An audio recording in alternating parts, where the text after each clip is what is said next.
Welcome back to the Blue Door Pub Thunderdome for another Bull with Andy Girls and Minnesota's 87th Best Daily Podcast. I'm Mr. Sulu. You're Mr. Kirk. Not really. No, you're Bones. You're freaking Bones. Show about everything and nothing 5 days a week. Sitting shotgun with Bones is Uncle Nick. Oh, I'm not Nick is on, eh? Not Bones. Whatever. Andy. Damn it, Sulu. I'm a sidekick. Not a James T. Kirk. Yeah. Tell a friend, spread the word, iTunes, Stitcher, iHeartRadio, and also like us on Facebook.com/bullshow. We need you, baby. We need you out there. Today, a very important topic today. Something that has been kicking around the old skull for a while. Well, first off, the Pretenders. Oh, why you look so sad? The tears are in your eyes. I love this song. Come on and come to me now. Don't. Oh, yeah, steel guitar. You know it's a big time when steel guitar gets involved. Let me see you through, because I've seen the dark side too. When the night falls on, you don't know what to do. Nothing you confess could make me love you less.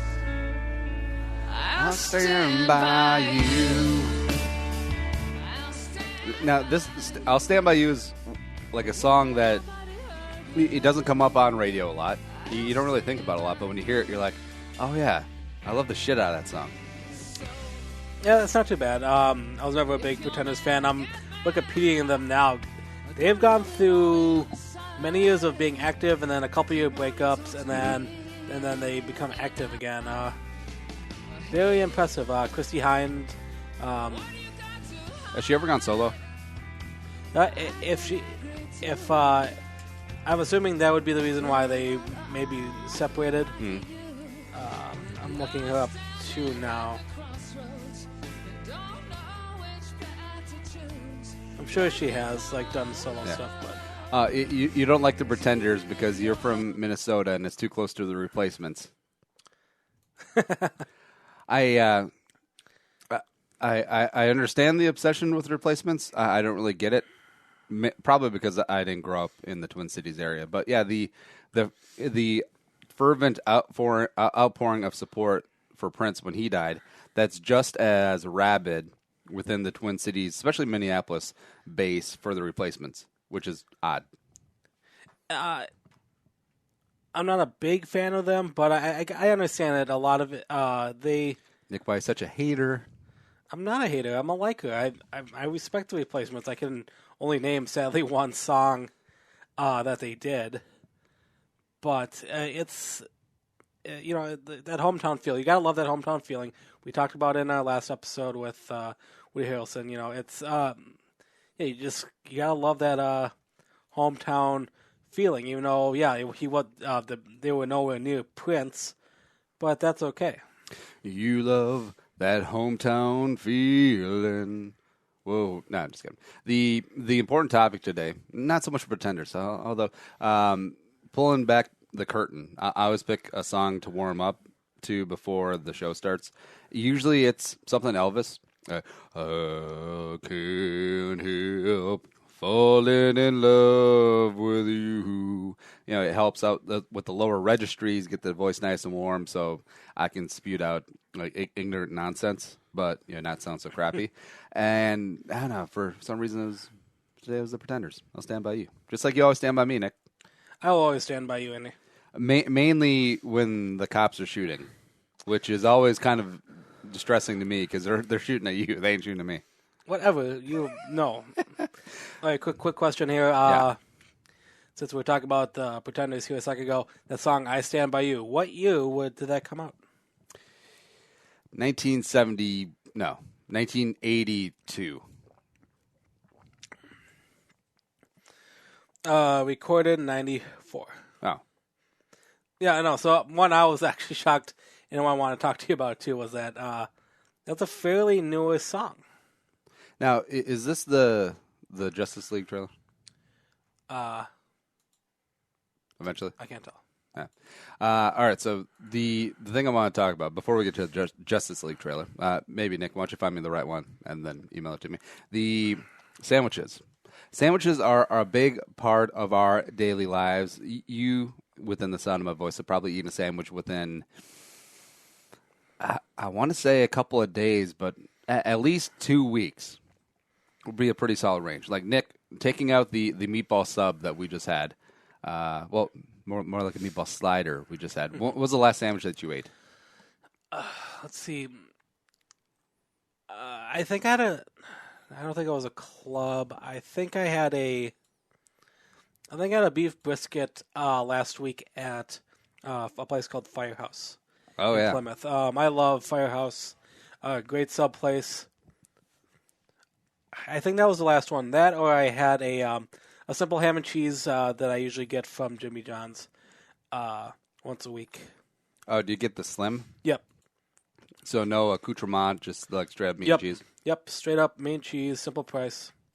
I like that. All right, so I want to rank sandwiches not by ham, roast beef, turkey, tuna, blah, blah, blah. Like we can do that, but we'll do that another day.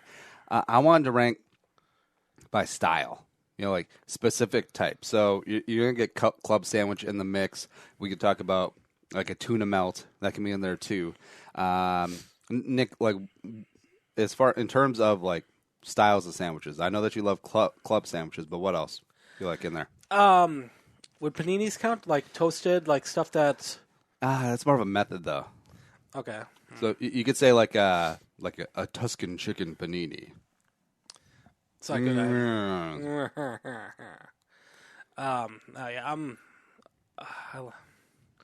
That's a tough one. Give me some examples I can go off of. Well, I'm gonna go through my top 5. Okay. I'm gonna do it backwards. I'm gonna generate some controversy, mainly because probably some unpopular choices on here, but I don't care. Honorable mention: the ham and Swiss, buffalo chicken sandwich, which is very underrated. Like, if sometimes if you're in the mood for wings, but also if you're in the mood to get your sandwich on, like having the crisp lettuce, tomato, onion, and bun. There's something to be said for that. Just compromise. Buffalo chicken sandwich. It's delicious, especially crispy buffalo chicken sandwich. Oh man, baby. Tuna melt and grilled cheese. Put in honorable mention territory. Wait, what were those last two? Tuna melt and grilled cheese. Oh, yeah. Yeah. Number 5, starting out at the bottom of the ladder, club sandwich. Yeah, I love club sandwiches. Ham, turkey, a lot of times. And no restaurant makes it the same. I think that's the kind of... It's troublesome to generalize that as a sandwich, but it gives restaurants, I think, a unique way and people unique ways of making it. There's a great restaurant in Rochester called Beatles. I know that you have affection for it, too. They roast turkeys every single day. And what they'll do with the club is instead of like the processed turkey, they'll have like chopped up roasted turkey on there and pile that up with a bunch of bacon. And yeah, that's pretty amazing. And the club, I feel like it makes you feel like you're eating a little bit healthier, because you got the turkey in there, except then you got the bacon and you got the mayo and you got all the extra bread and carbs and stuff. But it's not heavy, Yeah. I think it's something where like you talked about, a classic ham and cheese, which is fine, a great fine sandwich. But sometimes you crave a little bit more. You don't want. Sometimes a ham and cheese sounds more like a bologna and cheese sandwich, like something you get like a second grade freaking bag sandwich. A club makes it more adult. Wanna make love in this club, on this club, in this club. That's what Nick's doing. Number 4, sticking with turkey, Thanksgiving style turkey sandwich. Elaborate for me. Now, think about Thanksgiving leftovers, and here's the key. You take one of those dinner rolls, right? One of those, sometimes you get King's Hawaiian, a little sweet roll. Yeah. Slice them up, butter the mashed potatoes on there. What you look for? A pen. Oh, Have a pen. just say a pen. Yeah, butter the mashed potatoes onto one of the buns, butter the stuffing on the other side of the bun, and butter some of the squash, some of the cranberry sauce on there, and then put the turkey, put a little bit of the jellified gravy on top too, and just go. Whatever leftovers you do. We got green bean casserole. Toss that on there too. I've never done this. I was never. For me, I'm a traditional Thanksgiving person, and I like just having leftover, just as. So, but this does sound very tempting, though. Yeah, there's a restaurant. What's it called? So you've never done the stacking up Thanksgiving? No, I never have. That. Yeah, I as I said, I love my turkey. I love my Thanksgiving. Like Thanksgiving all the way through. But you might get sick of it. So I think this might be a good, unique taste of it. When you first said the sandwich, I was thinking you meant like an open club, like an open face sandwich. I think a lot of places do something similar to that. So I don't know if you meant open but it sounds like you just do a normal sandwich. Yeah, the whole notion of an open face sandwich, I feel like is a bit of a cop out. You're just putting stuff on bread. Yeah. There's nothing wrong with that. I love all foods. Obviously, I'm a big guy. But I don't consider them sandwiches at all. You might as well just call it turkey meal with bread. All right, so I'm trying to find this restaurant that does turkey sandwiches every single day, and not by turkey I mean Thanksgiving one, but I can't find a good clip. There's one how Travel Channel did the top 10 countdown things. Yeah, like that would. I think that was on that list of best places to pick out. I can't remember off the top of my head though, but yeah, Thanksgiving style sandwiches. So. That's number 4. Number 5 is club. Number 3, roast beef sandwiches. Now, this can be a very broad category because I feel like this encompasses all Italian beef, Philly cheesesteak, just straight up good deli roast beef sandwiches. That's why it's number 3. If you can find a good place that has them, obviously, top of my list, I always think of obviously Arby's roast beef. Mm-hmm. But there's so many other roast beef sandwiches out there that don't taste like Arby's, and for a lot, that's a really good thing. I think a lot of roast beefs can be unique in many different flavors, as you said, Philly cheesesteak. Yeah, and just the whole idea of putting beef on a bun. I mean, you can't go wrong there. So that comes at number 3. So that must mean that 1 and 2 must be pretty freaking good. Number 2, the Reuben. Ooh, interesting. I was never a Reuben fan, so please. All right, marbled rye, and then also if you griddle the bread, put some butter on it and griddle the toast. Make sure you just stamp a bunch of caraway seeds in there. I love me the shit out of some caraway seeds, and then you take corned beef, you take Swiss. I don't mind if you don't toast the bread. Or if you don't toast the innards, So you don't have to have the melty cheese on it. You can have straight up deli. Just pile it high. And then sauerkraut. And also another key, you got to dry the sauerkraut. Because otherwise, if you just put a handful of sauerkraut on there, it gets the bread too wet and soggy. And ain't nobody got time for that. Interesting. And, here's the thing, too. If you make your own sauerkraut, not the commercial one. The commercial's fine. But if you make your own sauerkraut, leave a little bit of extra crunch on there. I'm a big texture guy. When I eat. So if you have a sauerkraut that isn't completely broken down yet, so it has just a little bit of that fresh cabbage, a little bite to it, it's amazing. And then also Russian dressing. A lot of people say Thousand Island. I say Russian dressing. What is Russian dressing? That's Thousand Island dressing. Oh, is that okay? And man, I love Reuben sandwiches. They sound fantastic. Yeah. I was never into it. Sauerkraut was never. It doesn't sound that appealing to me, so I never got into it. Now, you can also do it with the Rachel style. I know that producer Allie Sorensen likes she doesn't eat beef. And so going back to the club with the roast turkey from Beatles, put that on a Reuben, which I actually think they do. Call it a Rachel, and you're off to the races. You're good to go there too. Huh, sounds lovely. Nick, we're going to have a Reuben party. A Reuben party? Yeah. Okay. We'll invite Reuben Studdard. Who's some other famous Reubens? I have a great uncle named Reuben. Oh, do you? I don't know any Reubens. Which is weird. I feel like we should bring that name back. It's a good name. It's okay. Yeah, fine. And last but not least, prepare yourself. Hold on to something. I'm going to write down what I think it is, and then you can... I have not looked at his list, so Okay. All right. Okay, Nick's got it. ready? Yep. All right. Now let's see. Nick says pulled pork. I say peanut butter and jelly. Oh, complete 180. Controversy abounds. So here's what's going to happen. People are listening to this and freaking out because, like, you're telling me, Mr. Andy Jerome Carlson, that you would take the old meager peanut butter and jelly over a club sandwich, a turkey sandwich, a Reuben, and a Philly cheesesteak. How dare you? Get out of my county. That was a shotgun cocking. Awkwardest Yeah. thing. You know what? When you say it, I can get on board with this. I think peanut butter and jelly sandwiches. Sometimes they can hit the spot.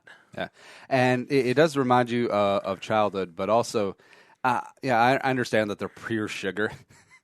The best part of it is the peanut butter because it's got a little bit of protein and healthy fats in it. I get that, but yeah, the old school style, and I'm talking about going back to childhood of the white Wonder Bread, completely devoid of any nutritional value at all. Then you spread on the pure Smucker's Sugar Rush jelly, and I was a big raspberry fan.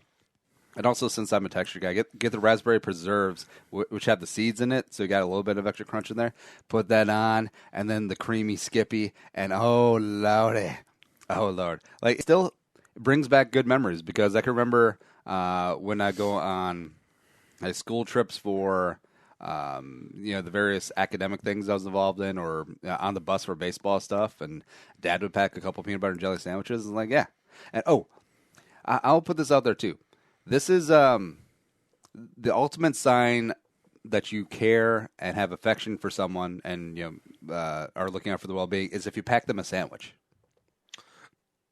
or make them soup to take home. Yeah, because it's different than slipping your kid $10 and being like, oh, when you got to stop at Arby's, get yourself something. No, this is you actually had to take time. You had to have foresight. You had to prepare. You had to make it ahead of time. You had to bag it up. You had to mark it. You had to write a little note that says, love you, boo, in the lunch. Shows the kid that you love him. Do you stick this? You do the same peanut butter and jelly sandwich every time? Do you change peanut butter brands or different jellies, or do you put banana in it? Do you put strawberries? Do you change?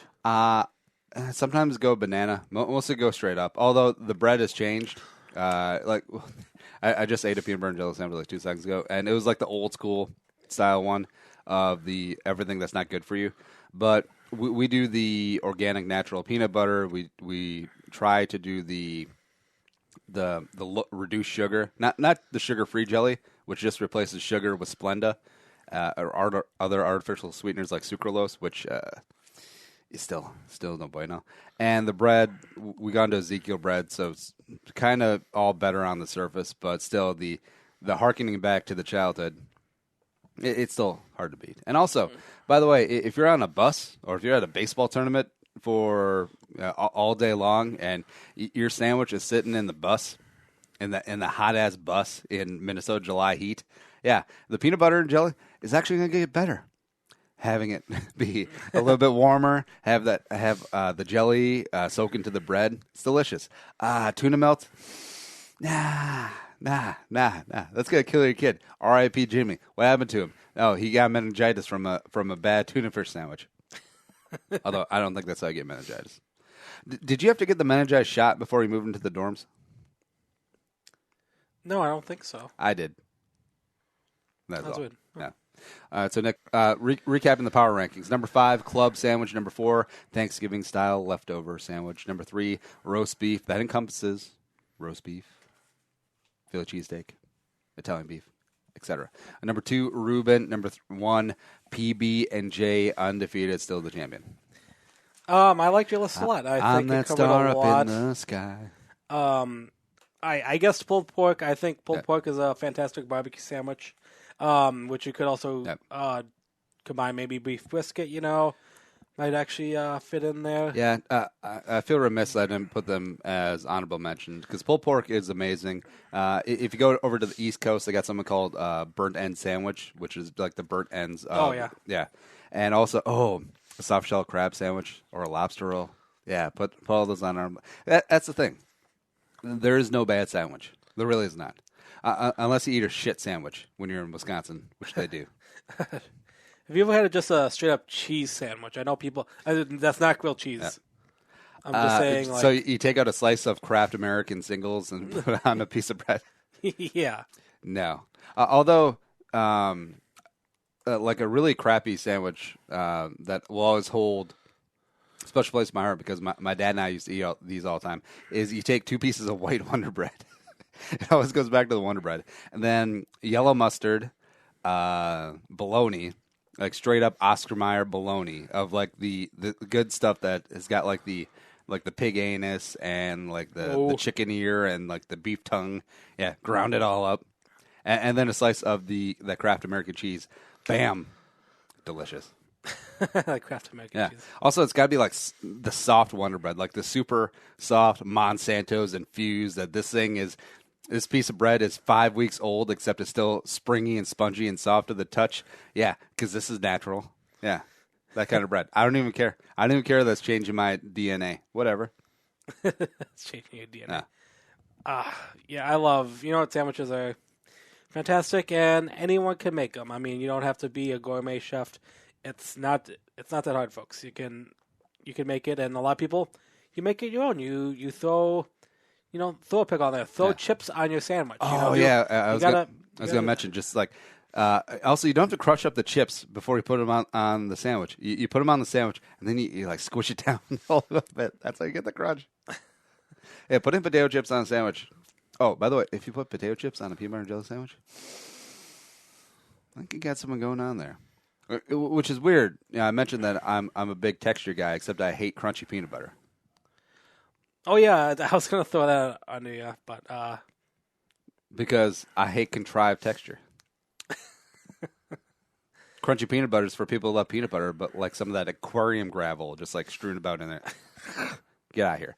All right, so yeah, sandwich rankings. I know it's very important on a Wednesday. It's good stuff. But also, Nick, Justice League. Excited? Not excited? I'm pretty excited for this one. All right, and this is the clip from blah, blah, blah. So it's the actual clip and it's not the trailer? No, it's a trailer. Oh, okay. It just came out this past weekend. Trailers are almost to a point where it's as big of a deal as the movie itself. We have to be ready. You, me, the others. Is that Ben Affleck? There's an attack coming from far away. Not coming, Bruce. It's already here. Oh, Gal Gadot. Yep. The others. Where are they? She's so hot. Stupid Aquaman. Arthur Curry. The Aquaman. It's on him. Organic and biomechatronic body parts. Cyborg. He's a cyborg. You should probably move. Wait, his name is actually Cyborg? Whoever you're looking for, it's not me. You're the Batman? They said the age of heroes would never come again. It has to.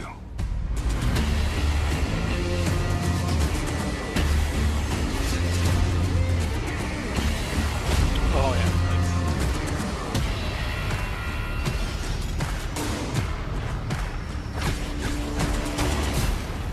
What are your superpowers again? I'm rich.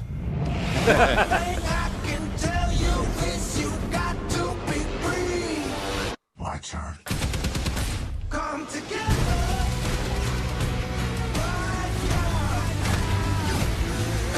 Lois Lane. You must have Amanda Heard was just something like too. Who's Amanda Heard?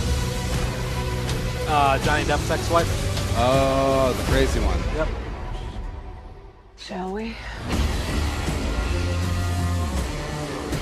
It's good to see you playing well with others again. Just like a bat. I dig it. Maybe temporary.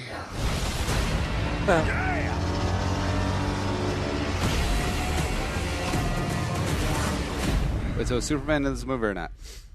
That's the big thing about this trailer. Superman is not showing, but there are posters where he's on it, and if you know Justice League... And he's in the IMDb.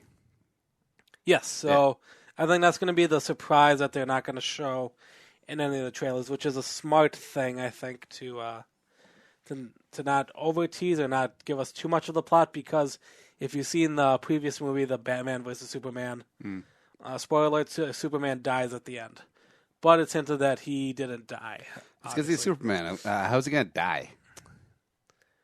Oh, yeah. So Andy hasn't seen any of the DC movies, and I've seen all of them now. It's on the queue in HBO. Now, is there any chance that this is going to be like even in the same ballpark as the Avengers? That's what's a really big toss-up, because no one really knows.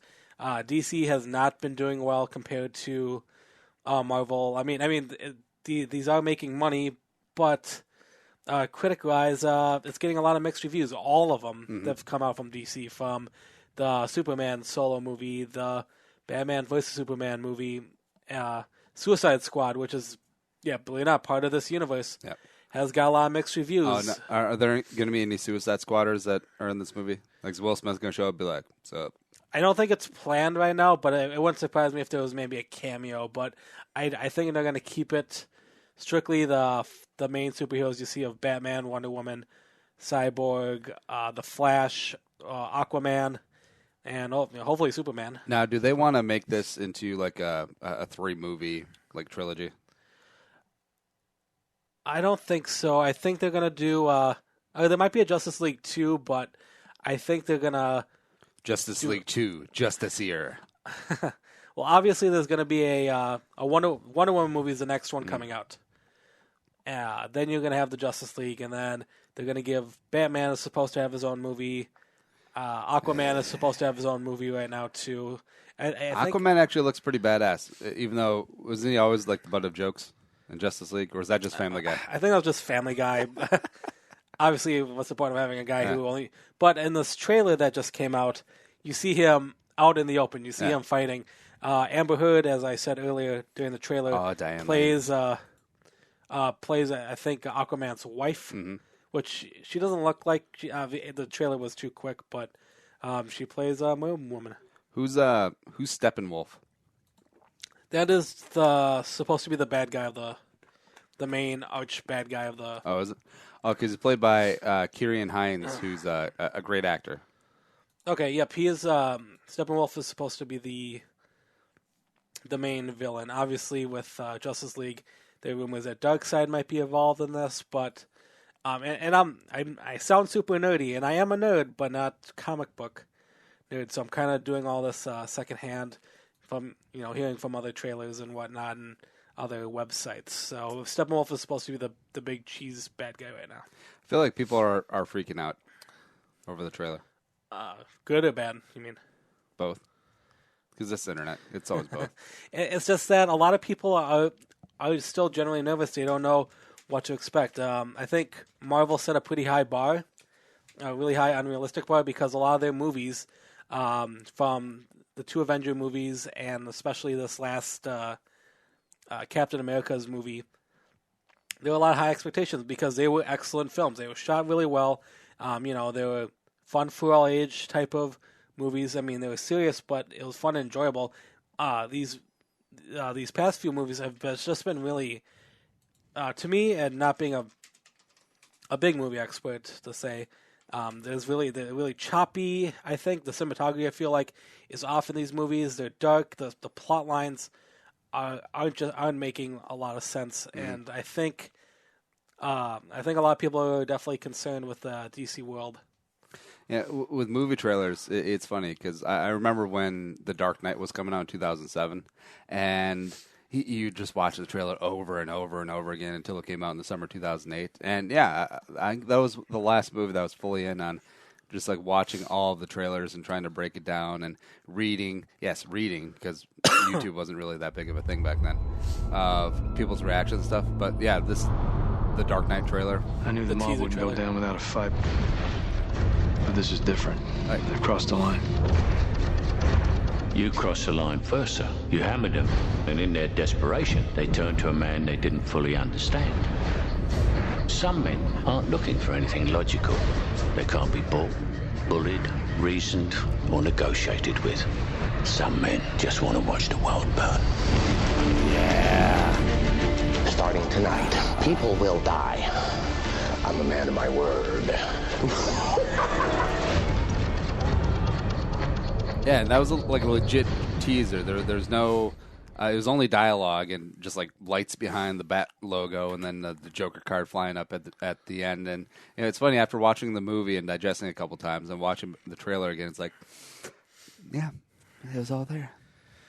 The thing about today now, modern 2017 here, you got a lot of like the trailer. If you watch the trailer and break down the multiple trailers that they release, you almost pretty much have the plot of the movie right there, and it's almost a sad, guilty tease of everything. And and I'm someone who likes being teased, and I like spoilers, but it's almost going too far.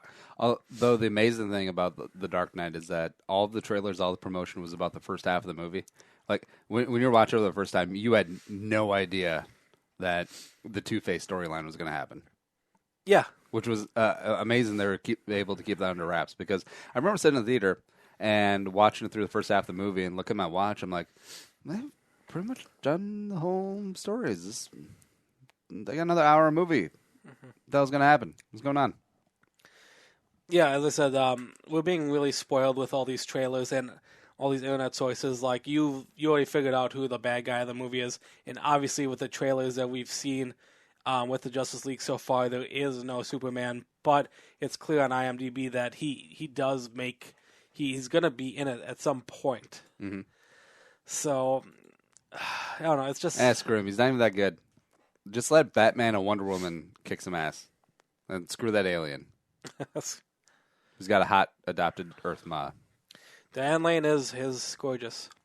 Something that's also gorgeous is a Blue Door, and hey, it's Wednesday. It means it's almost Friday, and a couple more Fridays left in Lent. Get your ass down to Longfellow and University on Como for oh my god, all you can eat codfish, $12, all you can eat, son. Deep fried, delicious fries or tots, coleslaw, the whole deal, and $14 pitchers of Indeed B-Side Pilsner. Get both. Get enter in a drawing to win a bunch of great stuff. That's at the Longfellow and University on Como, or just visit the St. Paul one. Get a burger and a beer. Do you, baby? TheBDP.com. All right, be right back with more Boo with Andy Carlson on a Wednesday.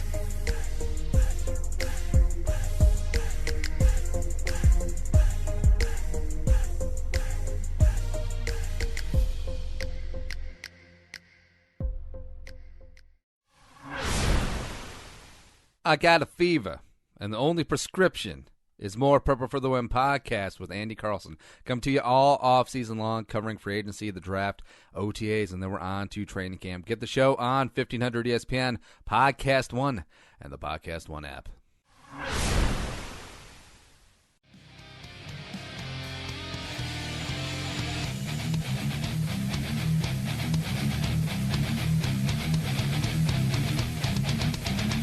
And coming back into the Blue Door Pub Thunderdome for you. Some more Boo on a Wednesday. Happy Hump Day, man. Hump Day, yeah. You work in a traditional workplace. Does anyone ever come up and like make Hump Day jokes or someone's got a curse of the Mondays? No, not really. No, because you would stab them. You throw asbestos in their face. Breathe it in, bitch. I work in a job where every day can be pretty hellish, so no. Are you in the front lines in World War I, Nick? Yes, I think I am. Although you do have to wear a gas mask, I feel. I should, but no, I don't. Yeah. We were talking movie trailers before the break, and something that bugs me is when they give away some of the twists in the movie trailer. We've talked about this before, but it seemed just so disingenuous. Something I was going to talk about before the break, but I'm glad we're talking about it now. Another problem with trailers is that they tease you too much to the fact that it becomes misleading. Two examples will be the Star Wars Rogue One and the Suicide Squad movies, where there are a number of scenes that are shown in the trailers but are cut from the film. and that leads to a lot of which cleverly kind of and leaves you more surprised. But I think it's like a dirty, rotten tease where obviously these trailers were made at different times, and then obviously when post-production of movies occur, there's always this whole 5-minute scene that we filmed. Let's just cut it. Yeah, full scenes that are in the trailer that don't even show in the movie. That's also a pet peeve. Yeah, so As you die. Sorry about that. Nick, have to figure out what you have. Is it AIDS or HIV? I think it's both. I think I have the West Nile type of thing. The very misleading things about AIDS and HIV is that you don't die from AIDS or HIV. You die from a cold. Yeah, I know that. Yeah. So here we are, Nick. Here we are, yes. But I am alive. I'm fine. Back off. Ooh. All right, so for $10 million, would you do a shot of Magic Johnson's blood?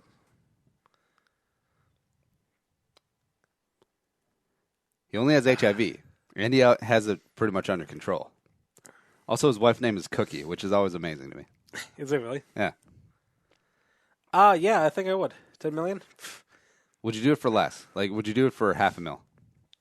No. No, I would have to do it for at least $2.5 to $3 million, just because obviously I'm not gonna live forever, and $2.5-3 million would be enough to have a really fun next 5 years. Well, here's the thing though, is that if you do it for $1 million, you could throw it up right away. Like maybe. No, I'm not a doctor, but yeah. A shot of someone's blood in general. You could be the healthiest person. You could be an Olympic athlete. I'm gonna feel that's gross. No, I don't want to do a shot of healthy blood for. But do you think there might be something where it doesn't get into your bloodstream? Maybe the stomach acid eats it. No. This is completely unscientific. I'm sure producer Allie is laughing at me because she's much more well versed in this. Or I feel like doing a shot of the blood would be way better than if someone pricked you with a needle. Right, because that's straight into the blood. Because it can be transferred, I think there's 3 or 4 different fluid ways. Yeah, toilet seat. Yeah, no. Because I think you could cough on someone and have... I don't think you get coughing AIDS. I mean, it'd be fine. I mean, that's what I'm saying. You could be fine. Coughing AIDS. That's why, you could make out with someone who has AIDS, but I think it's blood and bodily fluids and stuff. I don't think... I'm assuming drinking the blood straight up will get in your body. I'm pretty confident you will get it. Well, I mean, it's people still have sex with Charlie Sheen. Bad news. I don't know how to tell you this, Mr. Devaney, so I'll let these guys do it. You have AIDS. Yes, you have AIDS. I hate to tell you, boy, that you have AIDS. You got the AIDS. You may have caught it when you stuck that filthy needle in here. Or maybe all that unprotected sex put you here. It isn't clear, but what we're certain of is you have AIDS. Yes, you have AIDS. Not HIV, but full-blown AIDS. Be sure that you see that this is not HIV, but full-blown AIDS. Not HIV, but really full-blown AIDS. I'm sorry, I wish it was something less serious. But it's AIDS. You've got the AIDS. That might have been peak Family Guy. I've been watching clips of the last few seasons just because I kind of Sundays are John Oliver night and usually go to bed, so I haven't been watching new episodes fully. They still have laughs. I mean, Family Guy, it crosses the line in certain fun places. Obviously, good humor, good fun. But going back to the HIV, I feel like Magic Johnson would be much more preferable than Charlie Sheen. Because Magic Johnson has done his damnedest to keep it in control. He probably gets 8 hours of sleep a night. He works out. He eats right. Charlie Sheen does the absolute opposite of that. He gets negative 8 hours sleep. Charlie Sheen is much better now. I think he kind of peaked as what, this lifestyle sucks. I'm gonna. Yeah, especially since now he got diagnosed with HIV just recently. He's probably just upset because of and went into a depression because he kept comparing himself to the success of his brother. Emilio. Let's do some news. You are fake news. Sir, go ahead. Can you... George Bush doesn't care about black people. Ain't got time to bleed. You can't handle the truth. The news with Uncle Nick. Well, Charlie Sheen on Spin City was amazing. Charlie Sheen did a number of great movies. That's a good show. He's Wall Street, Platoon, Hot Shots Part 2. Yeah, I think he is fine. All right. What's on the news today, Nick? All right. Okay. Just a lot of random celebrity stories, which I love to death. TMZ. Bull. TMZ. All right. Shanley Woodley. Who? Actress Shanley Woodley just pled guilty to disorderly conduct. Oh. No, there's no murders in this. For her role in protesting at the Dakota pipeline. Remember when that was such a big deal? So she was the one celebrity who went up.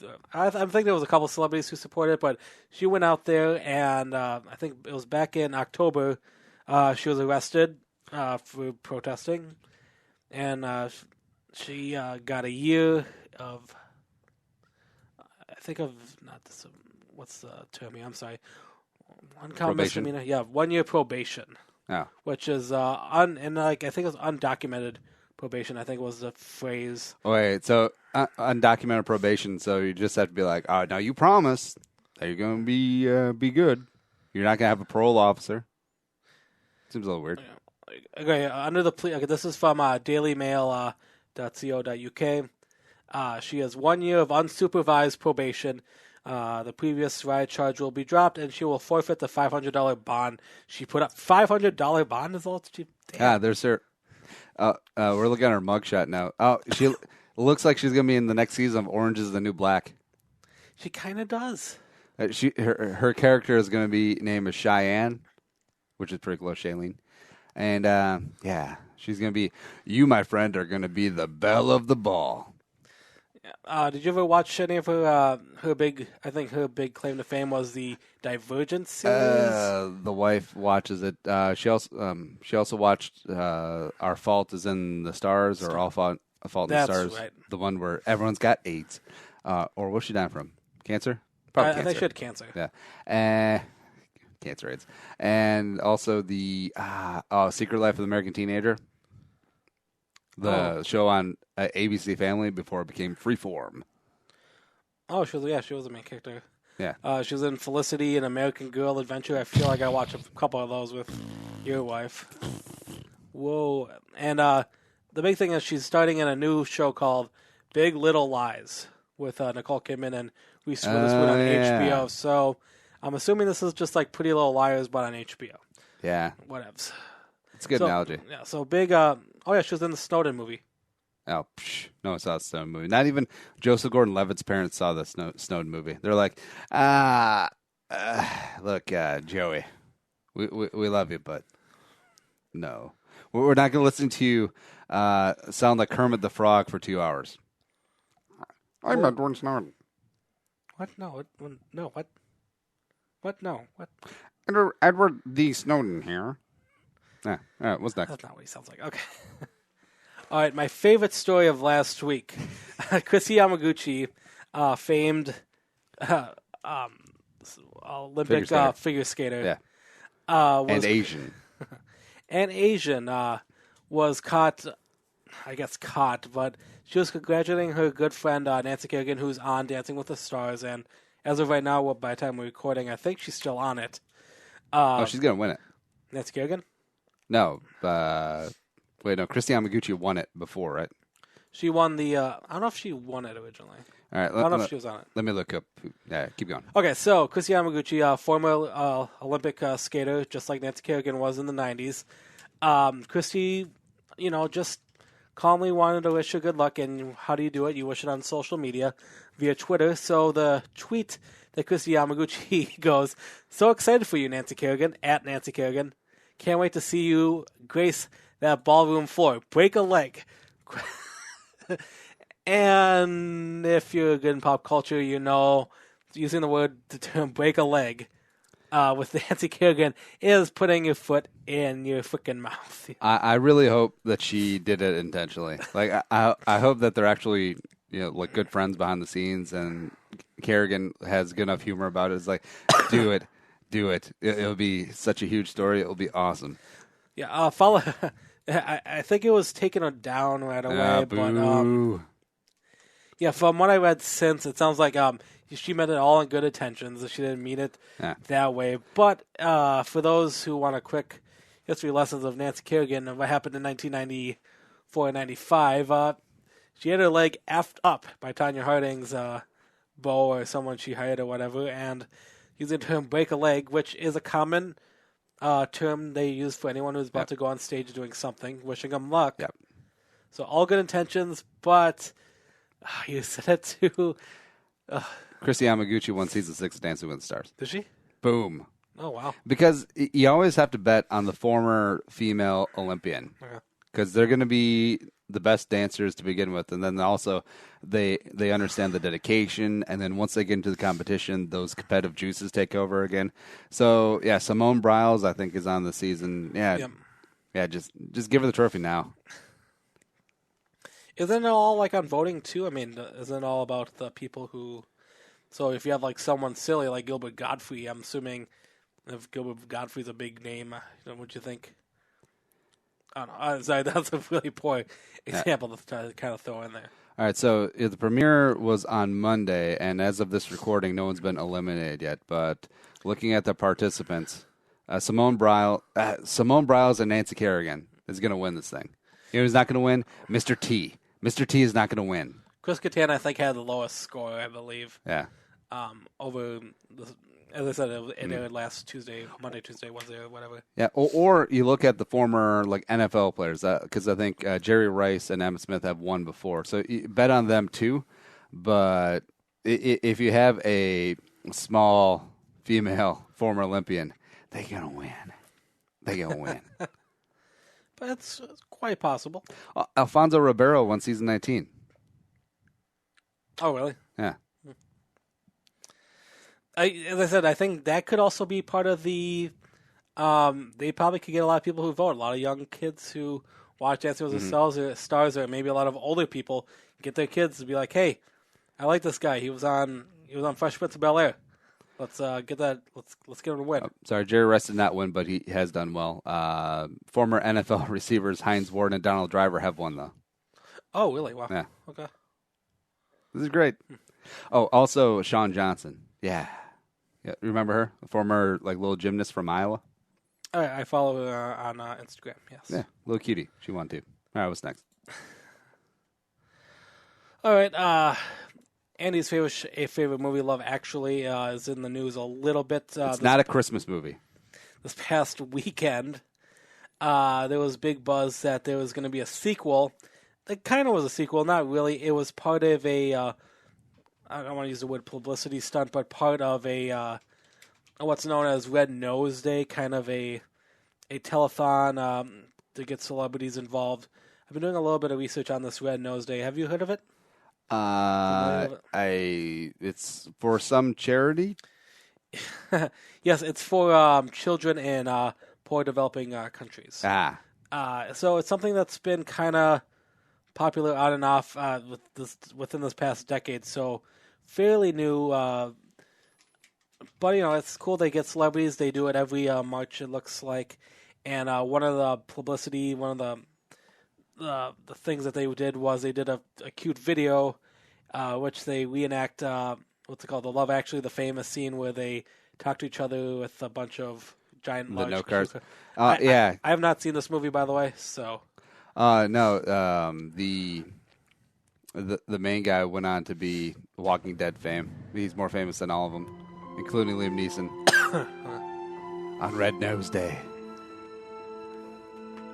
We'll meet again in Red Nose Day, actually. Oh, yeah, that guy. Mr. Bean. Yeah.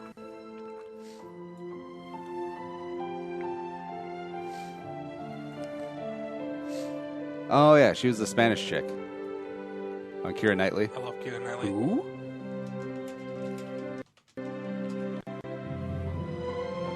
Hugh Grant.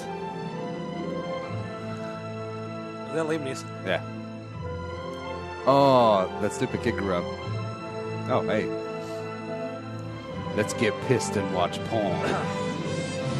So, yeah, reading Wikipedia here on the Red Nose Day, it looks like Hugh Grant, Colin Firth, Liam Neeson, Bill Nighy, Shut up, NBC. Rowan Atkinson. Oh, that's Mr. Bean. Yep. Hugh Knightley, Andrew Lincoln. Is that the... Yeah, Andrew Lincoln is the guy who went on to be Walking Dead dude. Okay.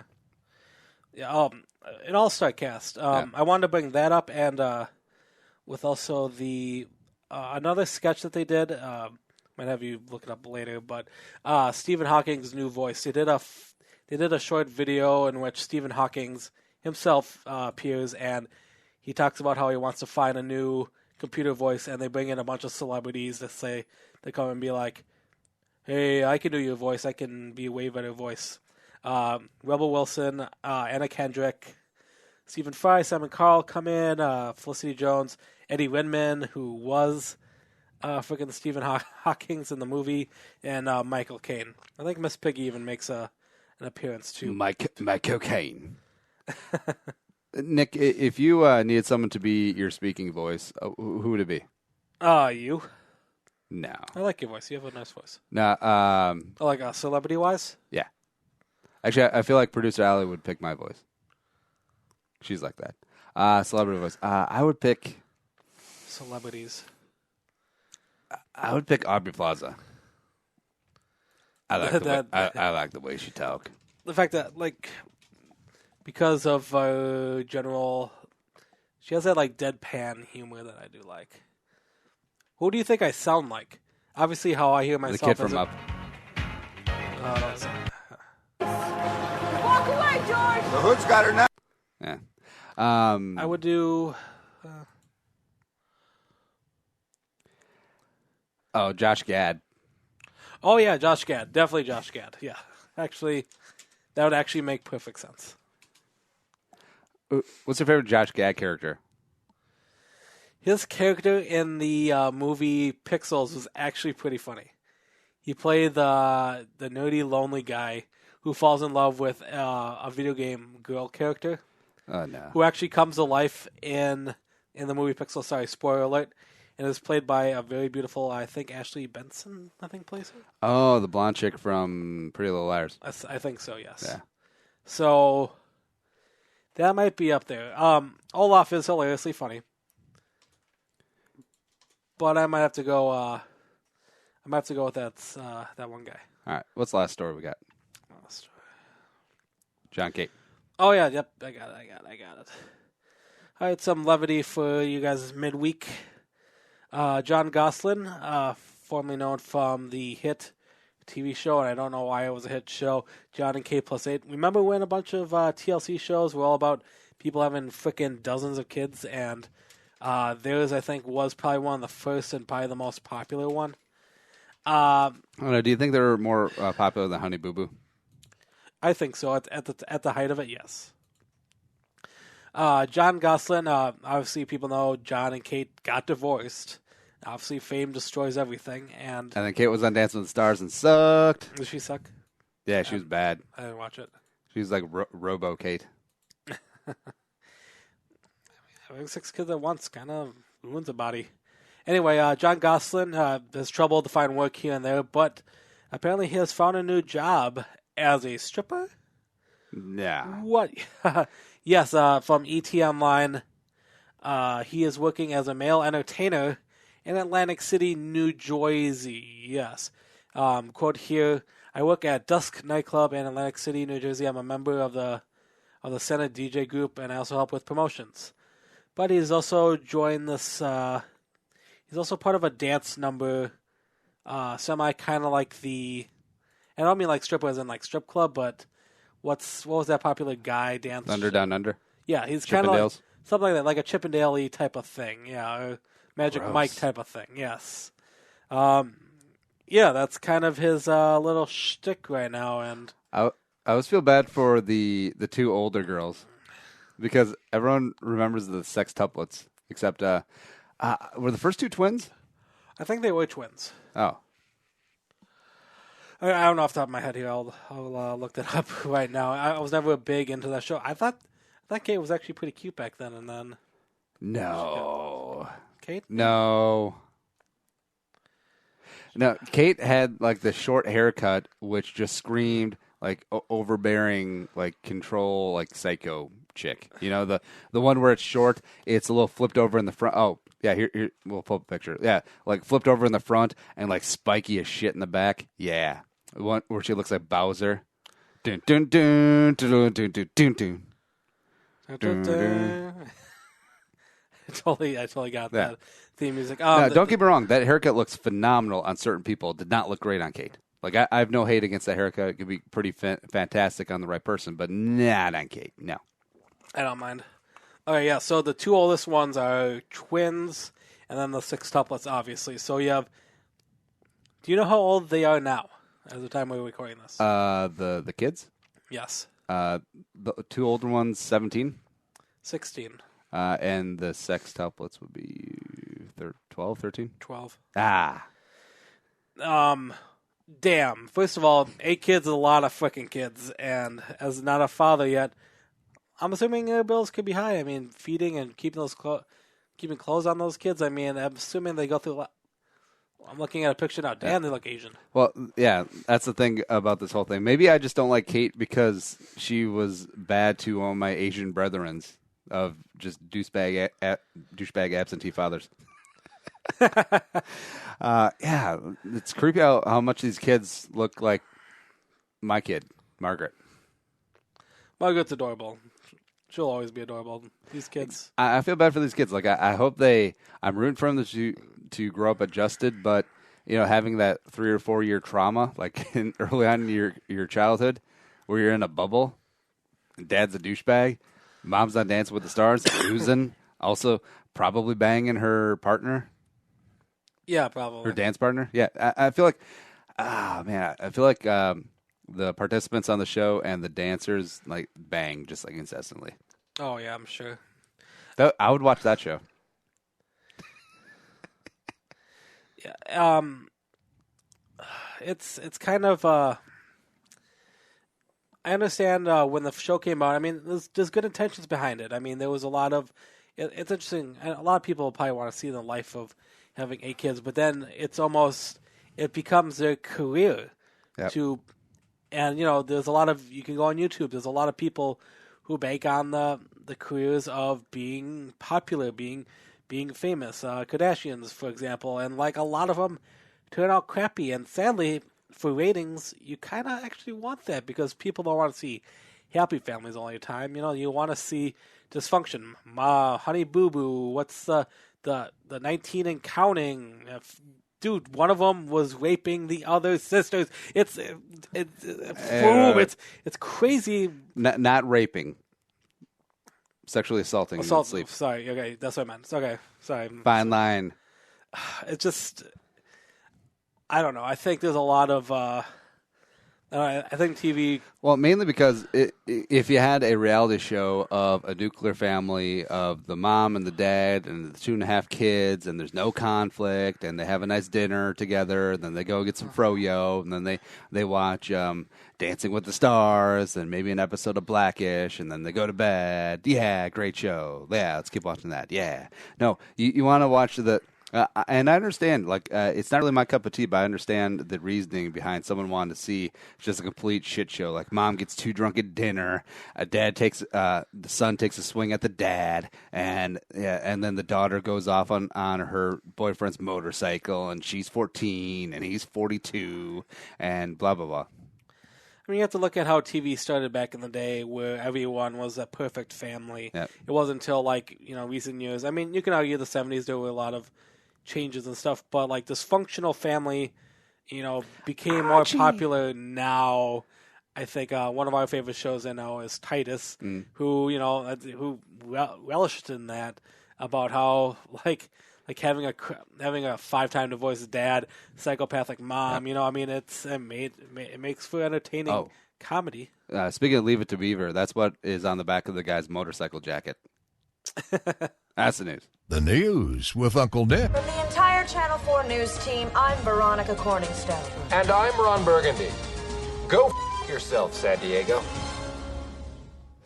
Hey, if you don't want to be like your daughter and ride off on the back of a 42-year-old's Harley, you should get around town with Lyft. Bullshow.co/Lyft, LYFT, $15 off your first couple of rides just by downloading the app. Services entire Twin Cities metro area and many urban city areas around the world. Just open up in Rochester, too. Bam! Growing and showing. That's what we're doing. Bullshow.co/Lyft, LYFT. Download the app today. Nick, what's coming up for you? What's exciting? Let's see. I was planning to see Logan, and oh, you still haven't seen it? I've seen it. I've seen it by now. By the time you guys air this, but there's a couple other movies that are coming out. I heard myself today. Get the show on iTunes, Stitcher, Hot Radio, YouTube, and check out our Facebook.com/Bull Show. We need your thumbs on there. If you enjoy us, tell a friend, spread the word. Be like, oh my God, there's totally this awesome show where this guy named Nick is on it, but you don't have to listen to that part. The other guy is fantastic. How do you only listen to one part? No, what? No. I'm good. It'd be really funny if we did a version where I just had your mic off the entire time. We can do that in the later episodes. Or I'll validly chop it off and just remove all of your audio clips. Like have like a screaming lamb kind of take over my spot. Oh, it's like we're gonna have to look up those YouTube clips of where Screaming Goat is in for Taylor Swift. I've seen those, yeah. Yeah. So tell your friends that. Add to the Jerome Army because everyone's middle name is Jerome. Don't forget. Thanks, producer Allie Sorensen, for making me not sound so stupid today. But for Nick, Jerome, Alexander, Flavius, Horatio, Alger, Assumption, I'm Andy Carlson saying, and Young. Sayonara and bye-bye. We'll talk to you tomorrow.